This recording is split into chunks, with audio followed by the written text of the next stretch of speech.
우리 모두가 존경하는 김영석 교수님을 모시겠습니다. 뜨거운 박수로 부탁드립니다.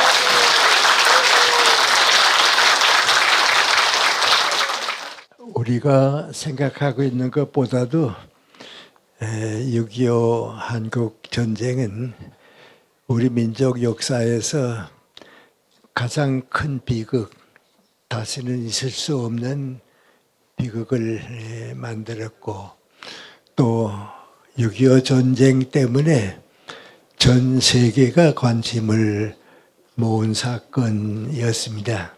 그래서 역사가 지나는 때마다 6.25의 의미가 무엇이고 우리 민족의 장래가 어떻게 되는가 하는 생각은 역사와 더불어 오래 계속될 겁니다. 6.25 전쟁이 만약에 큰 화재가 났다, 큰 불이 일어났다 한다고 하면 그 불씨는 어디서부터 생겼을까? 화재가 나게 되면 불씨가 있는데 그게 어디서부터 생겼을까? 너무 우리가 가볍게 보고 있는데 그 불씨는 해방되기 이전부터 전쟁의 불씨가 있었습니다. 아주 좀 쉽게 말씀드리면 6.25 전쟁을 승리를 이끈 국제적인 대표는 세 사람인데 한 사람은 미국의 루즈벨트 대통령이고 또 한 사람은 영국의 처칠이고 또 한 사람은 러시아 소련의 스탈린입니다.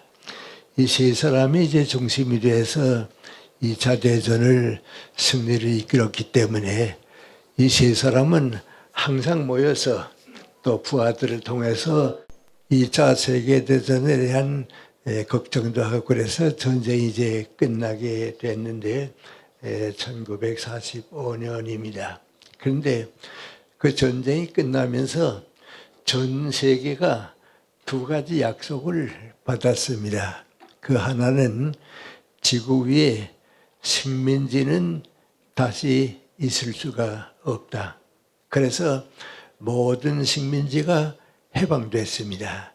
인도는 영국에서부터 해방되고 우리는 일본에서부터 해방되고 이제는 세계 역사에서 식민지는 없어진다. 그게 큰 약속입니다. 그 다음에 두 번째 약속은 뭔고하니 다시는 무력을 가지고 전쟁을 일으켜서 옆에 나라나 다른 국가를 침공하는 일은 있을 수 없다. 그 2차 대전이 끝나면서 모두가 가졌던 생각입니다. 그런데 영국의 처칠 수상이 2차 대전이 끝나고 평화의 소식 온 세계에 가득 찼는데 그분이 뭐라 그러는 거 하니 앞으로도 전쟁은 있을 수 있다. 어떻게 되면 세계 전쟁이 될지도 모른다고 얘기했습니다. 다들 미국 사람들은 정신병자라고 그랬습니다. 전 세계가 반대하고 있는데 이제 어떻게 전쟁이 나느냐고. 그럼 처칠 수상은 왜 그런 생각을 하고 있었는가? 항상 자기하고 같이 앉아있는 미국 대통령과 스탈린을 보는데 이 스탈린은 국제공산당 책임자입니다. 국제공산당 책임자이기 때문에 전쟁하고는 자기네 공산주의는 민구하니 세계를 공산화시키기 위해서 때가 오면 힘이 이루어지면 세계를 공산국가화시켜야 한다고 하는 것을 철저하게 믿고 있는 사람입니다. 그러니까 처칠은 옆에 있는 스탈린을 알고 있기 때문에 저 공산주의자가 있는 동안은 평화가 없다고 그랬습니다. 그럼 그 국제공산주의는 어떤 거야? 이건 공산주의는 국가가 단위가 아니고 세계 국제공산당입니다. 거기에서는 무슨 생각을 짓는 거 아니 때가 오고 기회가 오게 되면 전쟁을 해서라도 세계를 공산화시켜야 한다. 근데 그 순서는 어떻게 되는가? 그 사람들이 한 말 가운데 문관이 런던으로 가는 게 마지막인데, 유럽을 점령하는 게 마지막인데, 런던으로 가는 길은 북경을 통해서 간다. 그건 민관이 유럽, 영국이나 이런 나라와 같이 경제 수준이 높은 데는 공산화가 안 되지만은 가난한 사람들이 많이 있는 나라로부터 점령해가지고 가는데 중국이 첫째 목표입니다. 한국은 중국 바로 옆에 있기 때문에 거기에 가서 그의 첫째 목표고, 그 다음에 인도, 그리고 유럽으로 갈 때는 전쟁을 통해서 세계 통일한다. 그게 국제공산당의 최고 책임자입니다. 그러니까 전쟁은 끝났는데 국제공산당 책임자인 스탈린과 같은 사람들 민관이 때가 왔단 말이죠. 이제는 다 평화를 생각하고 전쟁에 지쳐서 전쟁을 다시 일으키는 날은 없다고 하는 이 틈을 타가지고서 우리가 공산화를 해야겠단 말이죠. 그 첫째 대표가 민관이 중국과 한반도인데, 한반도는 평화선을 만들 때 불행하게 38선을 만들었습니다. 그래서 38선은 자유세계인 미국이 점령하게 되고, 북쪽은 공산당 세계인 스탈린이 점령하게 되는데, 그때부터 38선 북쪽에서는 민관이 남한까지 대한민국 한반도를 공산화하는 것은 꼭 우리가 해야 하리란 말이죠. 그건 하지 않으면 안 될 일이니까 거기에 관심을 가지기 시작했습니다. 그래서 전 세계가 다시는 전쟁이 없으리라고 생각했는데 공산당의 계획 속엔 민관이 한반도는 같이 한다. 그래야 바다가 되고 미국과 대결할 수 있고 그러니까 한다. 그래 같이 세 사람이 모였지만은 스탈린에게 원수는 민관이 자유세계입니다. 미국입니다. 그 불씨가 그때 일어났습니다. 그러니까 6.25 전쟁에 우리가 모르고 있는 불씨는 언제 일어났는가? 2차 대전이 끝날 때 국제공산당의 목표로 일어났습니다. 그런데 그것을 우리가 모르는 사람들이 대부분이죠. 공산주의를 아는 사람들과 국제정세를 보는 사람들은 그럴 수도 있다고 생각을 했는데 불행하게도 우리나라에서 전쟁이 벌어진 겁니다. 그때 말씀을 잠깐 이제 드리겠습니다. 1945년에 해방이 됐습니다. 우리 모두가 이젠 내 나라에서 살게 됐다. 우리는 독립을 찾게 됐다. 다 꿈에 젖어 있었습니다. 그때 저는 25세인데 평양 부근에 있는 시골에서의 해방을 맞이했습니다.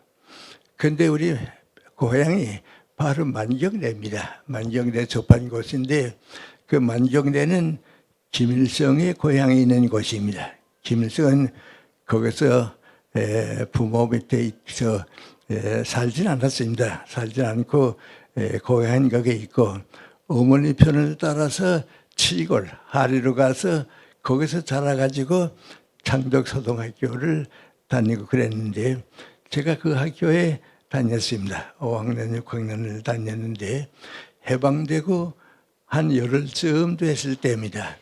동네 어른들이 김성주가 초등학교를 졸업하고 중국으로 간 다음에 20년 동안 아무 소식도 없다가 돌아왔다고.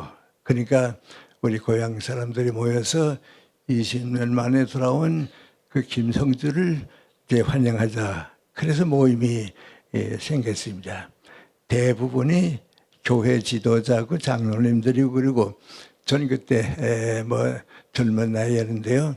그래도 우리 마을에 대학을 나온 사람은 나밖에 없으니까 김 선생도 가자고 말이죠. 그래 가서 김성주와 더불어 어른들하고 밑에서 식사를 같이 하게 조반을 먹게 됐습니다. 식사가 끝난 다음에 누가 김성주에게 물었습니다.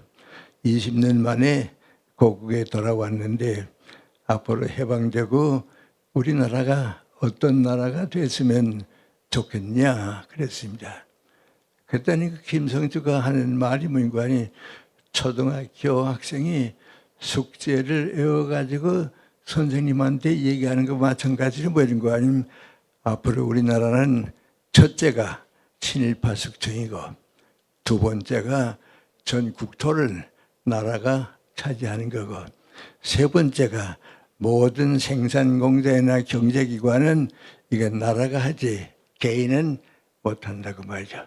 그 다음에 지주는 숙청하고 숙청해버리고 소작인들이 이젠 다 농사를 마음대로 지을 수 있는 때가 온다고. 그 6가지를 하나, 둘, 셋, 넷 하면서 얘기했습니다. 그래서 내가 그 얘기를 들으면서 저 사람이 내가 보기에는 사상은 없습니다. 사상은 없는데 일찍 공산당원이 되고 공산당원의 행동파 가운데 한 사람이었구나 말이죠.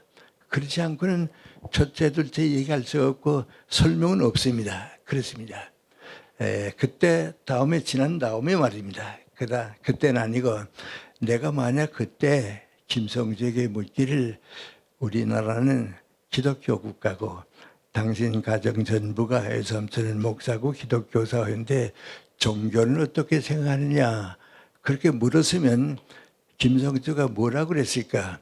종교는 우리 정부가 하거나 정치로 하는 게 아니고 당에서 취급하는 거니까 그건 난 모른다고 말이죠. 그건 우리하고는 상관이 없다고 아마 그랬을 겁니다.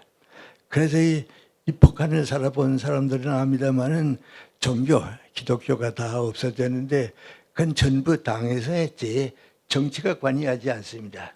공산주의는 당에서 하는 건 정치가 관여하지를 못합니다.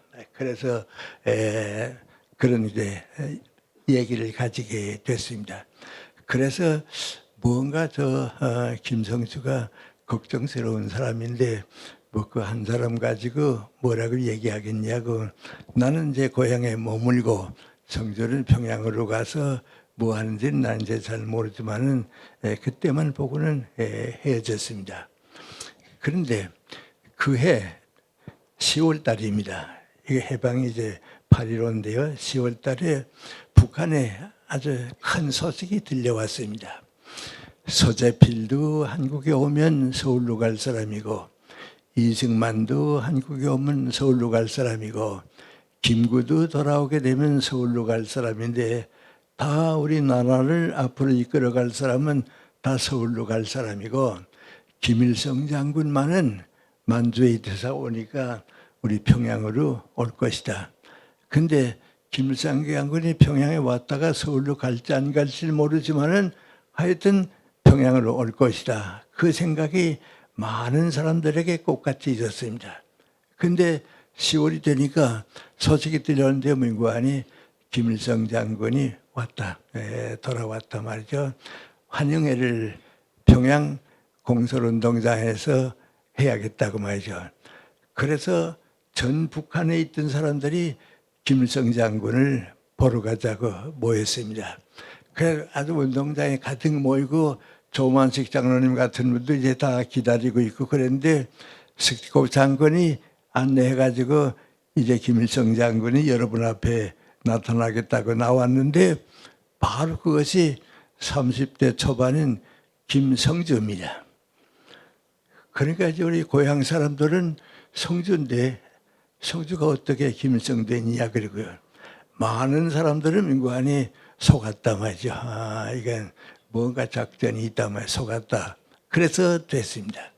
그런데 그때 김일성으로 변하고 정권을 차지하기 시작했으니까 그때부터 계획은 소련 군부에서 하고 있지만은 김일성 장군이 앞장서서 그 다음부터 시작을 했습니다. 그때부터 민관이 북한은 대한민국을 점령해야 된다 말이죠. 그래서 한반도는 우리가 차지해야 한다. 이게 국제공산당의 절대 소원입니다. 그건 여러분도 아시겠습니다만은 바다 끝까지 차지하게 되면 일본은 미국이 차지한다고 하더라도 한반도는 절반은 우리가 가졌으니까 나머지 절반은 우리가 차지해야 한다 말이죠.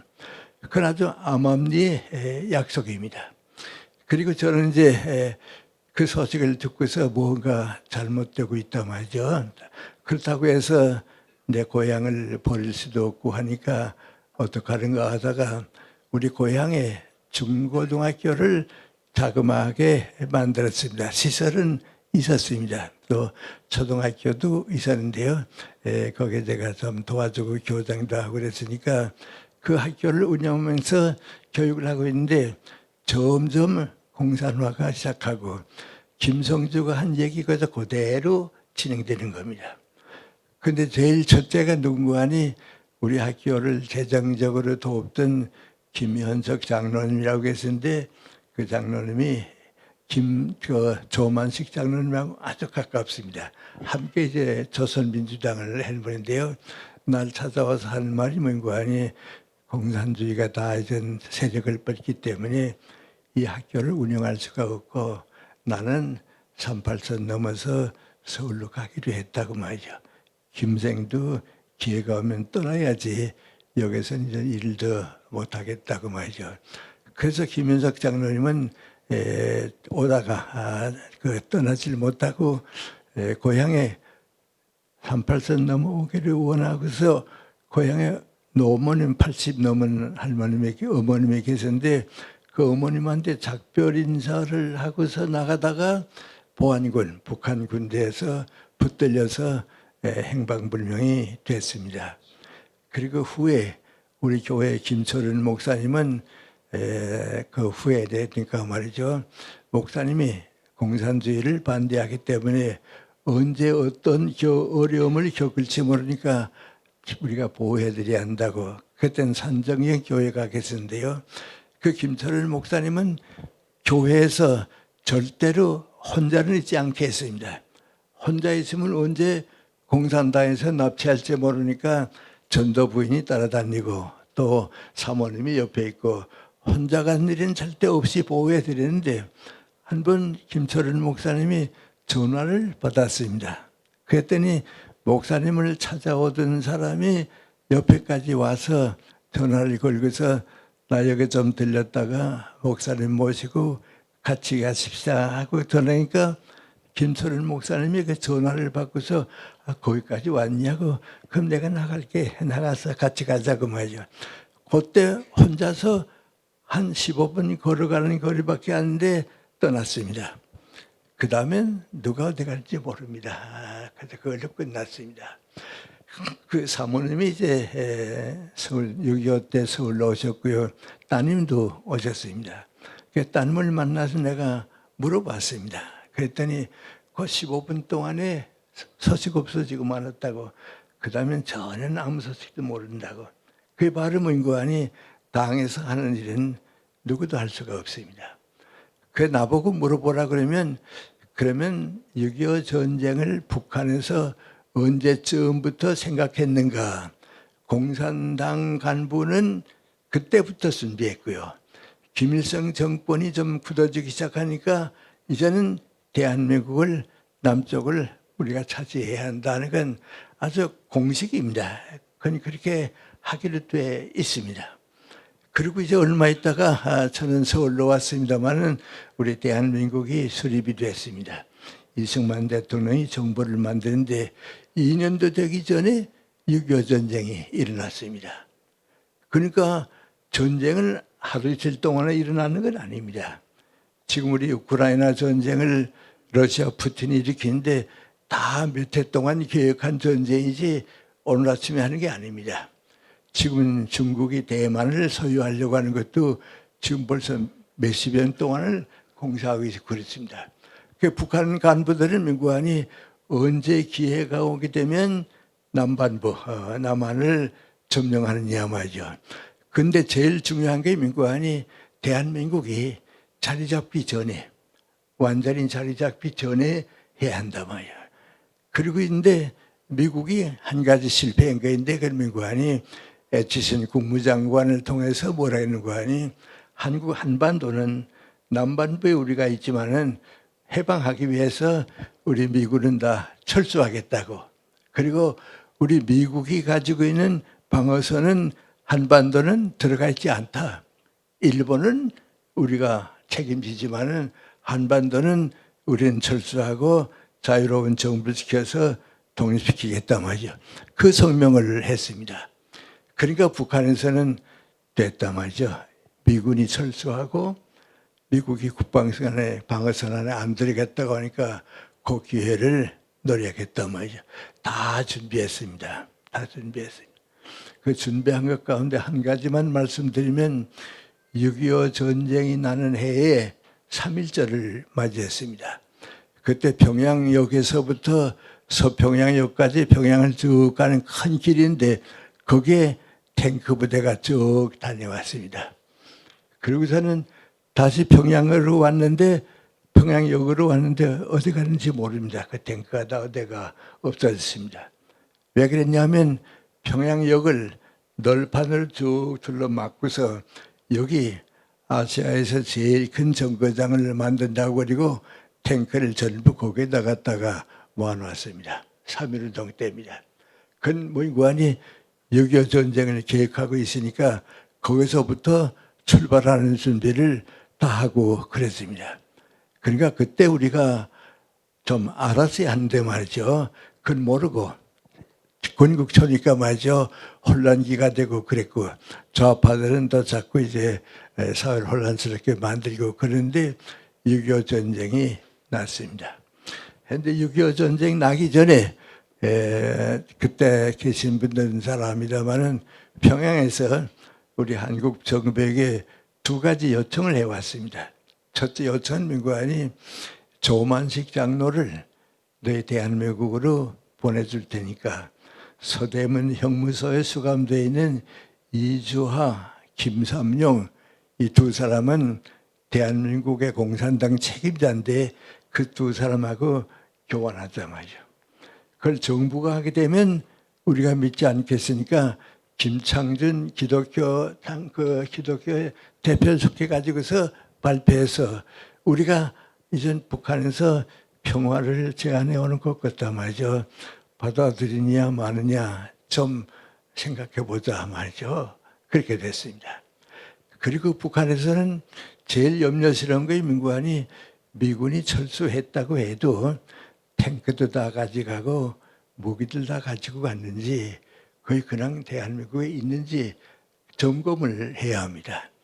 그래서 북한 군대가 여기서 저기서 군대를 보내서 국시적인 전투를 조금 해봤습니다. 그러니까 우리 국군이 가서 민관이 가면 또 후퇴하고 가면 또 후퇴하고 그랬습니다. 그 북한에서 한국 민관이 대한민국에 탱크가 없다, 전차가 없다 말이죠. 무기가 없다고 말이죠. 그러니까 지금 우리가 가게 되면 2주간이면 부산까지 갈 수 있다 말이죠. 그 계획을 세웠습니다. 그 언제 하는가?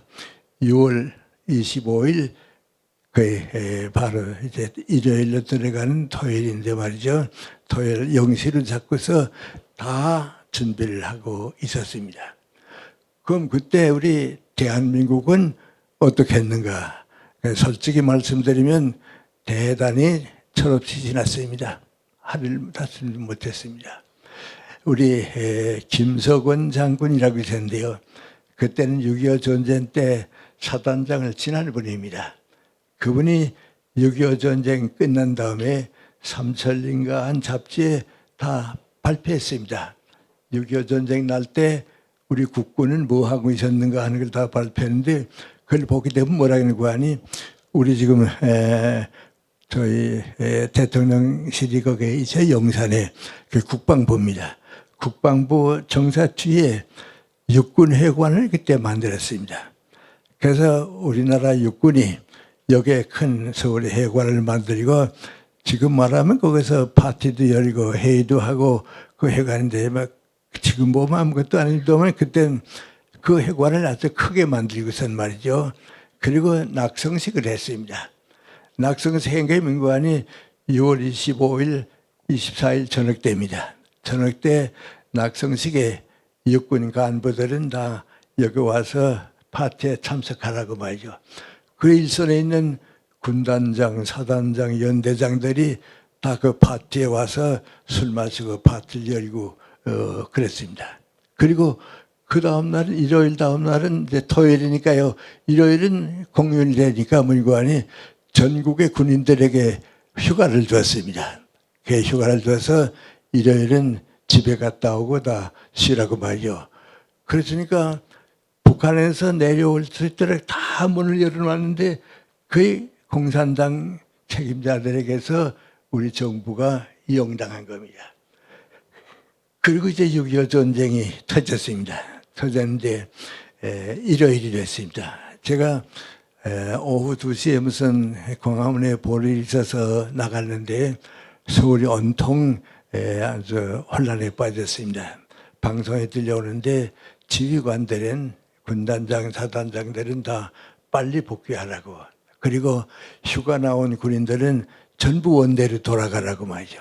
그 휴가 나왔던 군인들도 돌아가고 지휘관들도 밤새도록 거기서 파티 열고 그리고 돌아가고 그런 겁니다.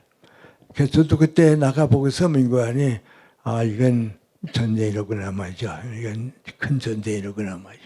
그래서 좀 개인적인 말씀드려서 미안합니다만은 일요일이 그렇게 보내고요. 제가 밤새껏 생각해 보니까요. 북한에서 온 사람이기 때문에 민관이 이건 오래갈 전쟁이다 말이죠. 가벼운 문제가 아니다. 그래서 월요일 아침에 출근하면서 우리 교장실에 찾아갔습니다. 우리 중학교는 내가 그때 27살이니까요. 그때 나이는 이제 28살인가 됐습니다. 가서 교장 선생님을 만나서 이건 전쟁입니다. 최소한 3개월 이상 걸리고요. 그 이상 더 걸릴지도 모른다.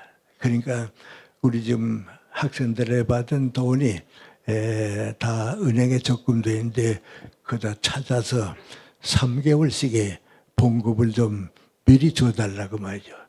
왜냐하면 공산군이 들어오면 그 돈 다 뺏기고 없어지고 마니까 말이죠. 그러니까 잃어버릴 바에는 말이죠. 그렇게 해줬으면 좋겠다고. 그러니까 우리 교장이 깜짝 놀랐습니다. 그럴 수가 있겠냐고 말이죠. 아니 그럴 수가 있지 않냐고 말이죠. 전쟁 나게 되면 공산군이 들어오게 되면 어떡하겠냐고. 그래 걱정하다 민관이 교주 되시는 인천 김성수 선생한테 가서 한번 물어보자고 말이죠. 그래서 우리 교장이 그 아래 내려가서 인천 선생한테 가서 우리 중학교에 북한에서 온 젊은 교사가 있는데 이건 전쟁이라고 3개월씩의 봉급을 은행에 두었다가 잃어버리지 말고 미리 주었으면 좋겠다고 그랬는데 어떻게 할까요? 그랬습니다. 인천 선생은 도량이 넓은 분입니다. 가만 생각해 보시더니 괜찮겠다고 하라고 말이죠. 그래서 우리 학교에서는요. 은행에서 돈 다 찾아가지고요. 우리 선생님들, 교직원들 3개월 봉급 다 미리 받았습니다. 그래서 3개월 동안 다 고생했는데 말이죠. 우리는 좀 편안히 지났습니다. 그러니까 인천 선생이 이제 고려대학에 같은 세라니까요. 고려대학에 현상현 선장한테 전화 걸어서 중앙학교는 그렇게 했는데 고려대학은 어떻게 했으면 좋겠냐. 그건 또 고직한 분이거든요. 그러니까 그건 안 됩니다. 공금을 제가 왜 책임을 집니까? 그거 못합니다. 그래서 모든 대학의 돈들이 다 공산군으로 넘어가고요. 우리는 3개월 동안 봉급을 받아가지고 살았습니다. 근데 우리 학교 선생님들은 교장 선생님이 해줬으니까 내가 했다고는 모릅니다. 그래서 난 속으로 말이죠. 중학교 와서 내가 한 가지 좋은 일을 했다 하는 생각했습니다. 근데 제가 지금 얘기하는 건 그 자랑이 아닙니다. 그 자랑이 아니고요. 많은 사람들이 이것이 전쟁이라고 하는 것, 전쟁이 되게 되면 나라가 바뀌어질지도 모른다고 하는 생각을 한 사람들이 그렇게 없었다고 하는 겁니다. 그러니까 육군 해관은 전부 모아놓고 군인들에게는 휴가를 주고 말이죠. 그래 전쟁하니까 서울이 28일에 다 끝나게 점령하게 됐습니다. 그게 우리가 이제 정부가 대전으로 갔다가 부산으로 갔는데 정말 위험했습니다. 정말 위험해. 왜냐하면 무기 가진 것도 없죠. 저쪽에서는 다 탱크를 가지고 준비하고 나왔죠. 그 할 수가 없고요.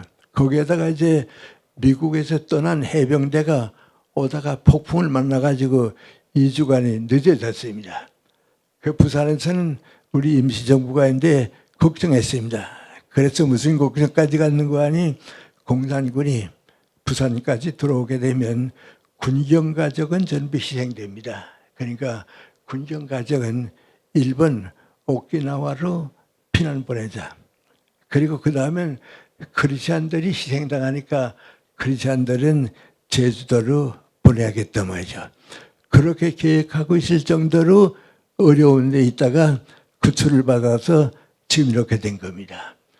그런데 제가 여러분한테 말씀드린 좀 미안합니다만은 그 당시 미국이 어떻게 그렇게 적극적으로 나오고 그랬을까? 제가 생각하기에는요, 미국 역사상 1950년대가 제일 국민들이 정의감이 강하고요. 자유에 대한 그 책임이 제일 강했습니다. 그리고 2차 대전을 겪었지만은 승리를 이끌었기 때문에 피해가 많지 않았습니다. 영국이나 프랑스 같이 많지 않으니까요. 미국이 앞장서서 이번에 못 막으면 공산국가가 되고 말 테니까 이건 막아야 한다고. 그게 미국이 앞장서고요. 16나라가 군대를 보냈습니다. 불란서 같은 데서는요. 2차 대전의 피해가 너무 크니까요. 군대를 움직일 수가 없습니다. 그래서 어느 육군 그 중장이 한 사람인 거 아니 사병을 모집했습니다. 한국이 지금 전쟁에서 자유를 상실하게 되는데 자유와 민주주의를 지킬 사람은 지원하라고 말이죠. 그래서 군대를 전모아가지고 우리나라에 와서 전쟁을 하고요. 우리 지금 저 양평 쪽으로 와서 보호해주고 그래서 전 세계가 도와서 우리가 살아난 겁니다. 이건 좀 미안한 얘기입니다만은 그때 미국 대통령이 지금의 트럼프 대통령이어서도 이렇게 안 합니다. 왜요? 내 나라가 왜 손해보냐고 말이죠. 한국 잃어버렸다고 해서 손해가 뭐냐고 말이죠. 또 한국 도와줬다고 해서 얻을 건 아무것도 없습니다. 그런데 그렇게 희생정신이 가진 건 미국 아니 자유입니다. 민주주의입니다. 미국이 자유를 지키고 민주주의를 지키지 않으면 세계를 누가 지키겠냐고 말이죠. 그 노력이 우리 6.25에서 건져준 것이고요. 오늘이 되게 됐습니다. 그런데 그동안 우리가 다 이제 여러분하고 함께 우리 살아온 건데 우리에게 많은 어려움이 왔습니다. 예를 들어 말하면 6.25 전쟁을 이끌어서 어려움을 다 극복한 분은 이승만 대통령입니다. 이승만 대통령은 우리가 생각하기에는 그 당시에 그분만큼 국제정세를 알고 공산주의를 알고 세계가 어디로 간다 하는 것을 안 사람은 아마 그분밖에 없었습니다. 애국심은 김구 선생이 더 있었다고 해도 김구 선생은 그걸 못 가지고 있었습니다. 그리고 김성수 선생 같은 분이 문구하니 그분도 다 정치계에 있으면서도 이승만 대통령을 모셔야만 대한민국이 살겠다고 말이죠. 그래서 이제 이승만 대통령이 나와서 제일 우리가 자연스럽게 간 거이 문구하니 자유민주주의입니다. 자유민주주의인데 그런데 이승만 정부가 경험이 없고요. 초창기 그러니까요. 어려움을 많이 거기다 또 6.25 전쟁 때 겪었습니다. 그래서 정부가 수립되고서 6.25 전쟁이 곧 맞이했기 때문에 이건 나라가 아닙니다. 전쟁 경로라고 다 깨지고 나라가 아니고 사실 지금 우리가 사는 대한민국은 나라로서 언제부터 출발했냐 6.25 전쟁 이후부터입니다. 그때 이제 모든 것이 자리가 잡혀서 오늘까지 오는데요. 그때 우리가 참 기적 같은 변화를 만들었습니다. 첫째는 민구안이 뭐 정치 경험도 없고요. 민주주의가 뭔지 모르고 새로 태어난 나라인데 이승만 대통령이 주관하고 미국이 우리를 도와줬기 때문에 대한민국이 가는 길은 자유민주주의다. 이거 이제 우리에게 주어진 큰 길입니다. 그 이승만 대통령의 업적입니다. 그래도 이승만 대통령이 국내 정책에 실패해가지고서요, 독재를 했습니다. 그 독재를 해가지고서 이걸 막지 못하면 민주주의가 안 되니까 말이죠. 4.19를 겪으면서 많은 희생을 겪고 이건 교육받은 국민입니다. 이승만 대통령과 박정희 대통령이 큰 업적 낸 게인데요. 성공했는데요. 그분들이 위대한 건 사실입니다. 그러나 더 위대했던 건 민관이 교육받은 인구가 제일 많았습니다. 세계 어디가 디요? 식민지로 살면서 40, 50년 동안 교육한 나라는 우리나라밖에 없습니다. 그 교육의 힘이 있었기 때문에 사회주의로 독재를 막았습니다. 그리고 두 번째 우리가 겪은 어려움은 민관이 박정희 대통령이 쿠데타를 일으켜서 군사정권을 만들었습니다. 근데 제일 걱정스러운 건 민관이 박정희 대통령이 군사정권을 만들어 가자는데 과연 저것이 대한민국과 같이 가는 길이냐 아니면 공산주의의 뒤를 따르는 길이냐. 또 박정희 대통령은 젊었을 때 공산주의를 따라다녔다는 거 우리가 다 알고 있습니다. 그래서 정말 걱정했습니다. 걱정했는데 박정희 대통령이 정권을 잡으면서 제일 처음 내놓은 것이 민관이 대한민국의 국세는 반공이다 그랬습니다. 우리나라가 앞으로 가는 길 가운데 제일 첫째가 민관이 공산주의를 없이 하는 거란 말이죠. 그래서 미국에서 민관이 다 믿을 수 있는가 없는가 말이죠. 걱정했습니다. 그때 제가 좀 미국가 있었습니다. 근데 미국에서 민관이 박정희 대통령을 직접 불렀습니다. 불러서 다 점검해 보고서 민관이 박정희 정권이 반공인 것은 틀림없단 말이죠. 그러면 자유를 지키고 민주주의를 지키기 위해서 도와줘야겠다면. 그래서 협력하기 시작했습니다. 그리고 협력한 거 가지고 박정희 대통령에게 우리가 감사한 건 민관이 절대 빈곤, 가난해도 너무 가난합니다. 그 당시 북한 경제하고 우리하고 비교하면 비교가 안 될 정도로 떨어져 있었습니다. 그런데 그 어려운 가운데 박정희 대통령이 민관이 자유민주주의에 가는 자유시장 경제를 택했습니다. 그건 미국을 통해서 우리가 받아들였으니까요. 시장 경제를 통해서 안으로는 생산하자, 밖으로는 무역을 하자.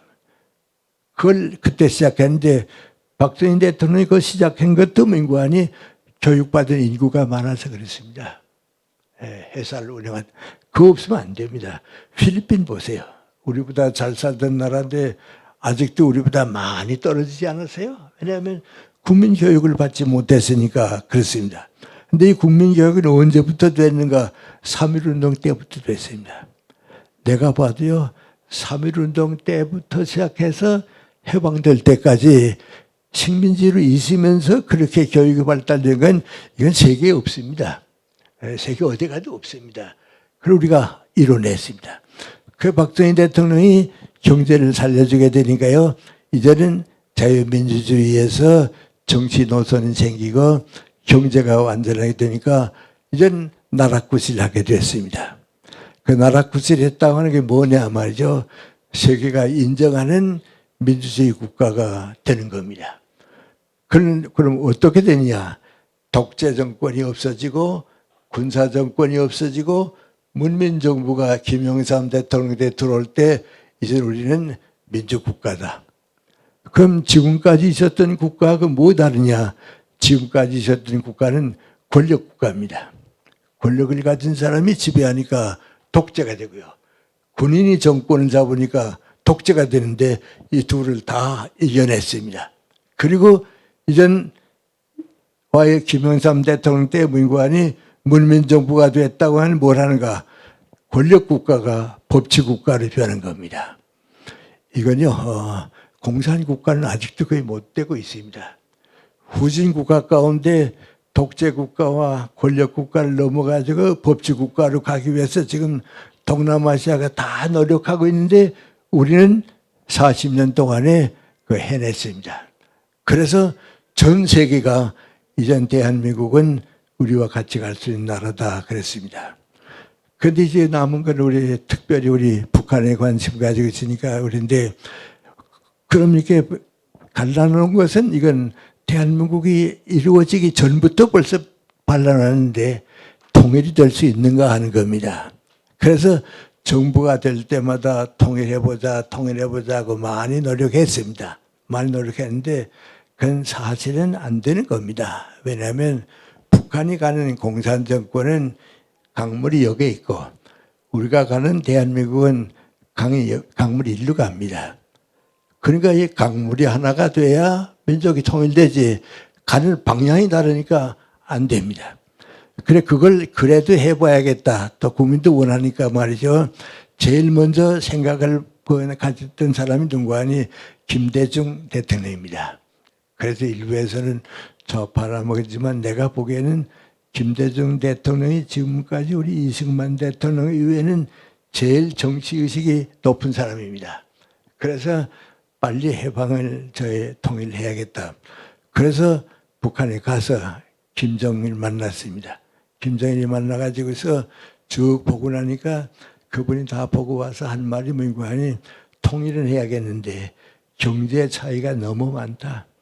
북한은 이만큼 가난하고 우리 이만큼 높으니까 이렇게 가지고는 통일이 안 된단 말이죠. 그럼 어떻게 통일하느냐.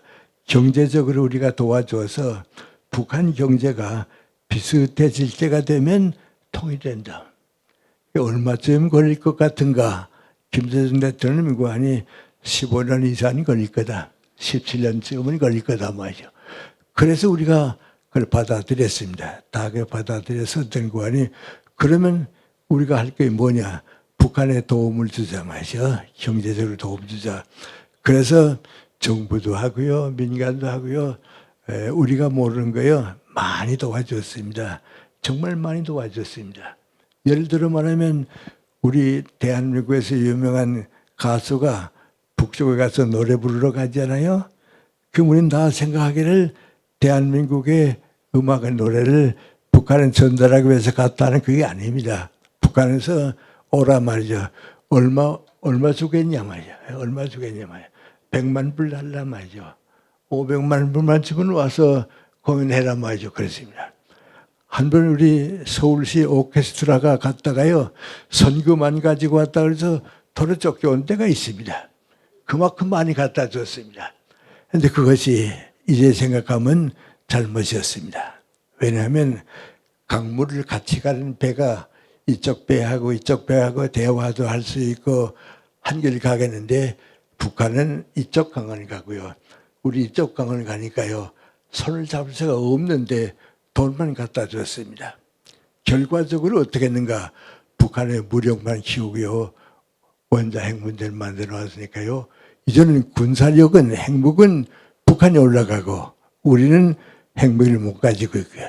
경제는 우리가 올라가고요. 북한은 대단히 지금 가난하고 그런 상황이 됐습니다.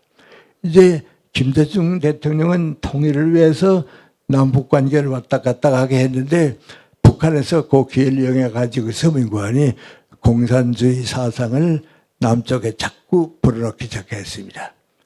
그 말을 들어서 그대로 한 사람들이 대체로 연구하니 운동권 출신입니다. 이 사람들은 노무현 대통령 때 모든 대학에서 뿌리를 내리기 시작하고 운동권이 생기기 시작하고 문재인 대통령 때는 그 사람들이 정권에 참여하게 됐습니다. 그래서 문재인 대통령이 왜 실패했는가 하면 당신은 실패했다고 안 그립니다. 우리는 성공했다고 그립니다. 그러나 우리가 물어봅니다. 성공하고 뭡니까? 경제는 올라가던 거 떨궈 놓고 말이야. 밖에 나가서는 자유민주주의 얘기하고 안에서는 적폐청산이라고 해서 민족 골라놓고 말이죠. 그러니까 두 가지는 우리가 그분에게 책임을 물어야 합니다. 당신은 우리가 믿을 수가 없다. 밖에 나가서는 대한민국이 자유민주주의라고 그러고 안에 와서는 민족 분열을 만들어놨는데 이제 누구도 이거 합할 자신이 없다 말이죠. 이제는 이거 합하지 못한다 말이죠. 그러니까 문재인 대통령 끝날 때쯤에서는 올라갈 경제가 도로 내려오기 시작하고요. 그리고 그만 국민이 둘로 나누어졌습니다. 그러니까 이제 긴 전통에서 살았는데요. 우린 자꾸 좀 이렇게 미안합니다만 솔직히 말씀드리는데요. 이승만 대통령도 훌륭합니다. 그러나 교육받은 국민이 있어서 자유민주주의가 된 겁니다. 박정희 대통령도 좋은 지도력을 가지고 있었습니다. 그러나 자유시장 경제를 했기 때문에 되는데 문재인 대통령이 와서 다 거부하고 나니까 경제도 떨어지고 다 떨어지니까 이거 어떡하는가 말이야. 대한민국이 가는 방향을 상실했다. 이걸 찾아야겠다 말이야. 그래서 저 같은 사람도 뭔가하니 이대로 가서는 안 되겠다 말이죠. 그게 온 국민의 관심이 됐습니다. 그런데 그 문재인 대통령 때 쫓겨난 윤석열 경찰청장이 어떤 거아니 나와가지고서 대통령을 출마해서 당선이 됐습니다. 그것은요, 당선될 수가 없습니다. 왜냐하면 민주당이 전부를 차지하고 있고요. 모든 걸 다 가지고 있고 그 안에 있던 공무원이 쫓겨나서 갈 데가 없으니까 나가는데 국민들이 지지해 주어서 당선이 된 겁니다. 근데 윤석열 대통령이 성공은 못했습니다만은 뭘 알아는 거 아니 대한민국이 가는 길은 자유민주주의다 말이야. 그건 그분의 신념입니다. 그러니까 다른 건 다 몰라도 자유민주주의, 시장경제로 다시 돌아와야 한다 말이야. 이건 박정희 대통령도 그랬고 또 한 번 더 나가서 이승만 대통령도 그랬습니다. 그래서 여러분도 알겠습니다만은 노무현 대통령 때, 문재인 대통령 때 이 박사 박정희 대통령 얼마나 욕했습니까? 다 욕했거든요. 그거 바로 잡아서 그게 바로 뭐인 거 아니? 자유민주주의 길입니다. 그런데 국민의힘의 정당으로서 책임도 감당하기 어렵고 윤석열 대통령이 제일 큰 실수한 건 뭐고 아니? 내 힘으로는 아무래도 안 되겠으니까 계엄령을 선포해서라도 자유민주주의를 지켜야겠다고 하는데 큰 실수를 했습니다. 그건 민주주의가 가는 길을 막아버렸습니다. 그러니까 이제는 모든 국민이 그건 안 되겠다 말이죠. 그래도 윤석열 대통령이 3년 동안 그 고생을 하는 그 기간 동안에 하나 변화가 생겼습니다. 그것은 문재인 대통령 때 우리가 가던 노선 가운데 일부가 지금 이재명 대통령이 바로 그거예요. 일부가 이제는 자유민주주의로 가야겠다 말이죠.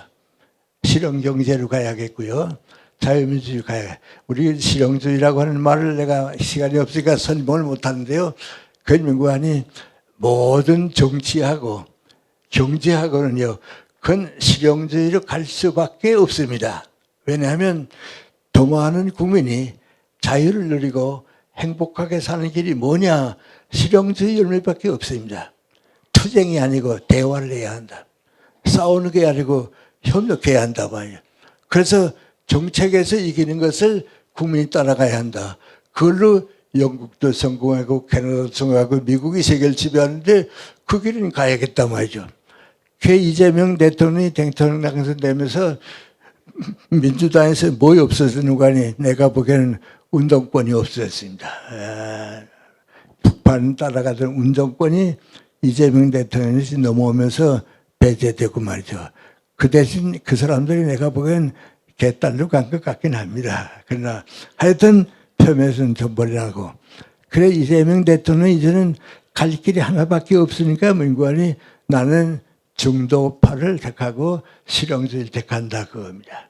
그것은 다시 말하면 민관이 이승만 대통령, 박정희 대통령, YS까지 우리가 겪었던 성공이 거기 있으니까 그걸 이어가겠단 말이죠. 그래 지금 방향선을 하고 있는데 얼마나 우리가 믿을 수 있는지 그 방향으로 갈 수 있는지 그건 많은 어려움을 안고 있지만은 그 길로 가게 되면 좋아집니다. 그런데 다행스러운 것은 윤석열 대통령이 일본과 손을 잡았습니다. 그게 아주 큰 일입니다. 일본과 손 잡으니까 일본에서는 미국에 또 손을 끌어냈습니다. 그래서 미국, 일본, 대한민국은 이제 하나가 되고요.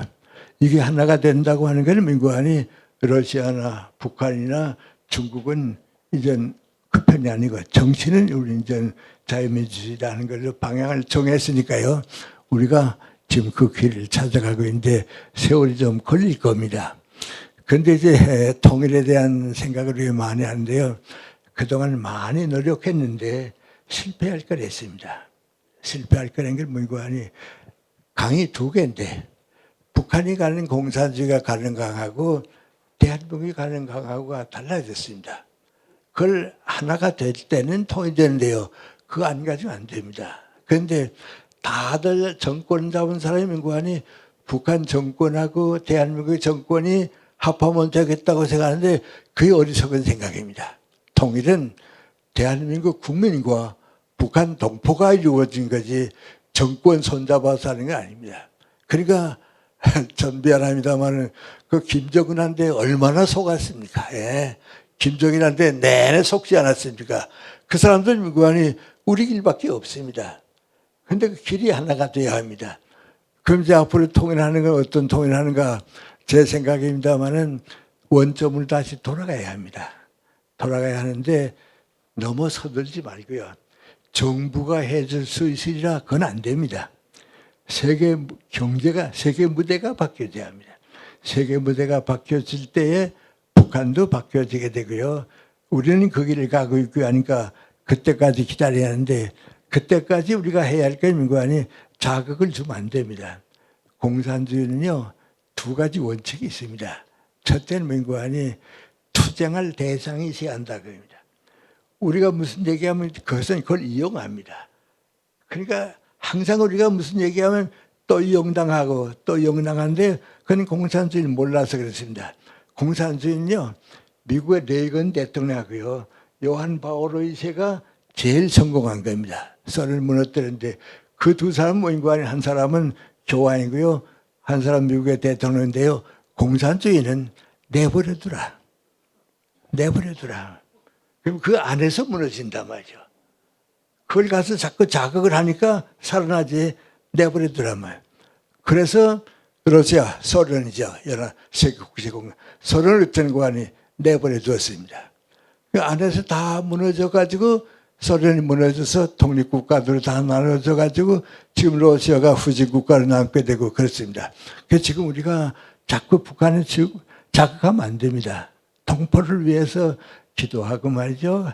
저렇게 불행하게 되는 우리 동포들을 위해서 도움을 줘야겠는데 정부가 하는 건 아닙니다. 그럼 누가 해야 하는가? 인적 교류를 자꾸 늘려야 합니다. 올림픽 때도 같이 만나고요. 뭐 월드컵 때도 같이 만나고요. 기회만 있으면 북쪽하고 남쪽하고 우리 민간이 자꾸 만나야 합니다. 만나는 것이 민관이 연결하는 길입니다. 그 다음에 두 번째 우리에게 좋은 점이 뭐하니 문화의 교류를 해야 합니다. 북한은 지금 제일 강하게 하는 게 뭔지 아십니까? 남쪽 텔레비전을 못 보게 하는 겁니다. 보면 안 되니까 말이죠. 못 보게 하는 겁니다. 그러니까 그 문화를 자꾸 줘야지 싸움을 줄 필요는 없습니다. 우리는 이렇게 산다. 우리는 이렇게 산다 말이죠. 그걸 보이는 문화가 교류돼야 합니다. 그 다음에 세 번째가 민구안이 경제 교류입니다. 그런데 너희는 가난하니까 우리가 도와준다. 그 필요가 없습니다.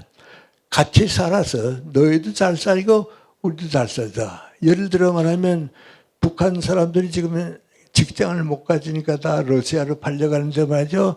대한민국과 함께 하게 되면 우리가 직장을 가지고서요. 싼 임금으로 쓰게 되면요. 국제 무대에 모든 수출을 싸게 할 수 있거든요. 그러니까 우리가 더 올라가고 북한도 따라 올라가고 경제가 합해야 합니다. 정치는 그 다음에 해야 합니다. 그런데 정치를 통해서 통일되겠다고 하는 건 지금 한문 하듯이 우리가 손해보게 되어 있습니다. 그리고 역사는요, 미래가 시간이 해결해 줍니다. 지금 조용한 것이 후에 의미가 있고요. 지금 노력하는 것이 헛되기도 하고 그러니까요, 때를 알아야 합니다. 근데 제가 생각하기에는요, 이제 한 30년, 길게 봐서 50년쯤 지나게 되면 러시아가 해체됩니다. 저 후진국가가 그냥 안 됩니다. 중국이 달라집니다. 중국은 경제는요, 벌써 시장 경제로 들어왔습니다. 중국에서 등소평이 있었죠. 그 등소평이 그 계통이 쭉 잡아올 때는 시장 경제가 됐거든요. 우리가 장사 다 했거든요. 그러니까 변화가 옵니다. 올 수밖에 없습니다. 그러니까 좀 기다리더라도 우리가 인적 교류하고요, 문화 교류하고요, 경제를 건전하게 함께 사는 교류하고요. 정치는 마지막 가서 강물이 하나가 됐을 때에 하나가 되는 겁니다. 그래서 오래 걸리지 않을 겁니다. 오래 걸리지 않고요. 우리가 북한 동포를 위해서 참 기도하는 마음도 가지고요. 우리 자유를 위해서 얼마나 소중하고요. 하고 걱정스러운 건 세계가 변하게 되면 자연이 변할 걸 가지고 우리가 너무 서둘러서 문제를 일으키지 말고 우리 동포들은요. 우리 북한에서 온 우리들이 이렇게 뭉쳐야겠다고 하는 생각은 하지 말고요. 좀 많이 서로 도와주고요. 그렇습니다. 그래서 저 같은 사람도 그래서 다른 건 모릅니다만은 우리 교회 다니는 사람 많이 계시겠습니다만은 제일 교회 걱정스러운 게 뭐가니 나 장사하다가 예수 믿는 사람한테 속아서 그러면 안 됩니다. 그건 정교 안 하는 것만 못합니다. 그래서 그럼 이제 앞으로 역사가 어떻게 되는가? 3,000년 동안 우리 긴 역사가 이렇게 3,000년 동안 하는데요. 이 3,000년 동안 역사를 이끌어온 가치관이 있습니다. 그 가치관은 뭔가니 진실입니다. 거짓이 없고 진실을 찾아야 합니다. 이 정치가 잘한다 못한다는 것도 뭔가니 국민들을 믿을 수 있고 진실. 이건 제가 문재인 대통령에게 좀 미안하지만 하는 얘기 뭐가니 암만 믿으려고 해도 당신 못 믿겠다 말이죠. 좀 믿게 해다가 말이죠. 믿게 해다가 진실입니다. 두 번째는 뭐가니 평화입니다. 싸워서 이기는 거. 공산주의는 싸워서 이기는 겁니다. 대화로서 도와주고 협력하고. 그 다음에 뭐가니 자유입니다. 자유는 양심의 선택이기 때문에 선한 사회를 만든 겁니다. 악을 버리고 선한 걸 만들고. 제일 마지막 가서 중요한 게 뭐가니 인간애입니다.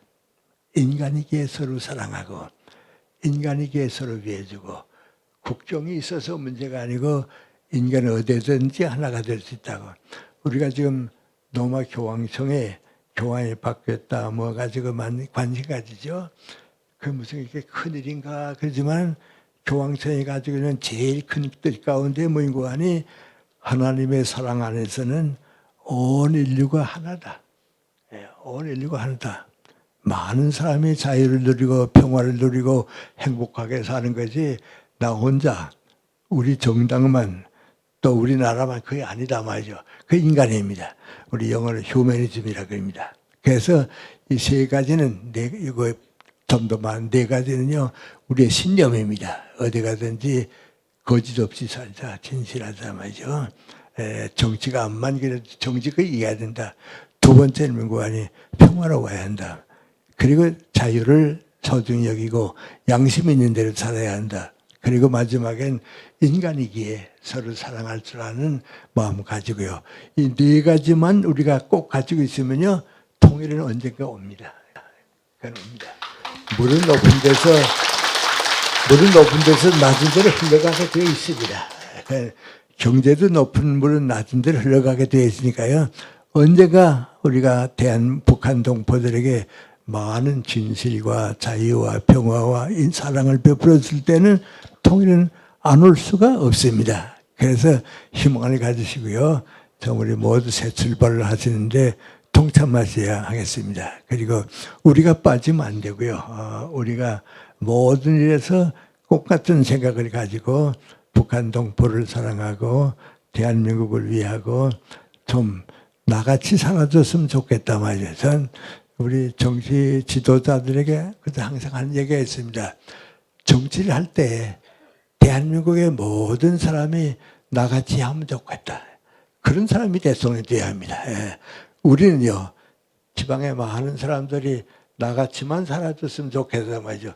그거 가지는 사람이 통일 가지고요, 국가의 장래의 주인이 되고 말이죠. 우리가 이 시대를 사는 가치를 찾아서 누린다고 보는 그 희망에 동참해 주시기 바랍니다. 고맙습니다.